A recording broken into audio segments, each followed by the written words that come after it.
it's a very difficult one. First of all, it projects the fact that the economy will grow at 2%, which is certainly insufficient for South Africans. Clearly, there's an increase in the budget deficit of 3.9%. That will mean that South Africa will, in fact, this year look to spend more than we can afford. It's very clear that South Africans out there who use electricity, who use the roads, are going to face a difficult time. There's an increase in the fuel levy. There's an increase in the road accident fund levy. There's an increase in personal tax.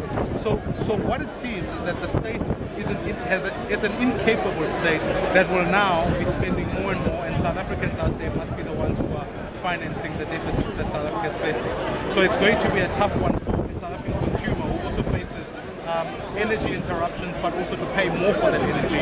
And so I think it doesn't bode well for us being able to create confidence, but equally so being able to say, how do we put money in people's pockets so that we can stimulate the growth that we need. What would you have liked to see?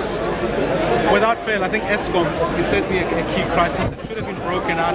I think the minister failed to make strong and bold pronouncements about how do you take the grid away from ESCOM and in fact allow other investors to be able to come on board, so that South Africans aren't being the one financing the build program. That would have been a key thing. And I think an announcement on other key stimulus packages, more in fact for small businesses. I thought that's an insufficient fund to be able to stimulate more and more small businesses to be able to flow. So these are key strategic areas. And also, where are the cuts? Where are the cuts that were promised so that we can? What the minister should have done is cut the cabinet. It's too big.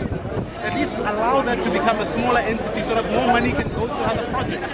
These require bold reforms, and I think that unfortunately, what we're going to see is more of the same, but a more difficult time for South Africans in their pockets. In your mother tongue, this is